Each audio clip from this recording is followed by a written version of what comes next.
बिस्मिल्लाहिर्रहमानिर्रहीम। उठो मुसलमानों, अपने मुकद्दर जगा लो, नमाज अदा करके अपने अल्लाह को मना लो। खुल के देख चश्मे दिल आता है लुत्फ क्या नमाज में, हर तरफ आता है नजर नूरे खुदा नमाज में। दोस्तों बरखुरदारो, उठो, 5 वक्त की तकबीर उला के साथ नमाज अदा करो और उसके बाद अल्लाह के नामों का विर्द किया करो।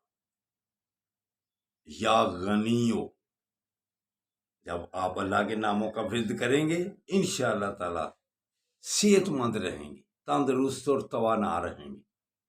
जिस्म के किसी हिस्से में भी अगर आपको कोई परेशानी हो, दर्द हो, तो अल्लाह के नामों का विर्द किया करो। अल्लाह की मेहरबानी से आप सेहतमंद और सेहत याब हो जाएंगे।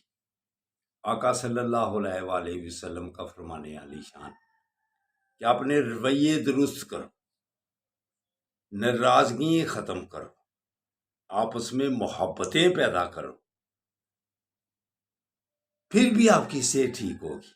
अगर आप हर एक के साथ उलझते रहेंगे तो आप सारा दिन आप मनफी रुझानात आपके अंदर जब रहेंगे तो आपकी सेहत डाउन होगी, आप परेशान रहेंगे, आप बीमार होते जाएंगे।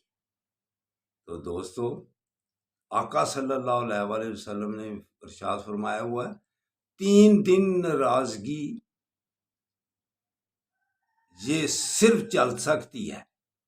3 दिन के बाद जब चौथा दिन शुरू हो जाता है, गुनाह शुरू हो जाता है। अगर किसी से नाराजगी हो तो सिर्फ 3 दिन, 4 दिन तक नाराज रहना, 5वां दिन आगे फिर पूरी उम्र।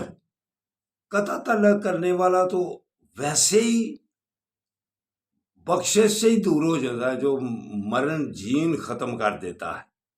इसलिए दोस्तों, आपस में मोहब्बतें अगर रखोगे तो सेहतमंद रखोगे।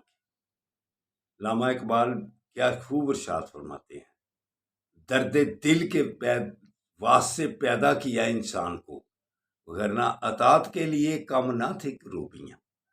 तो दोस्तों बरखुदारो, मोहब्बतें बांटो, उठो, उठकर नमाज अदा कर लो। अल्लाह हाफिज, अल्लाह हाफिज, अल्लाह हाफिज।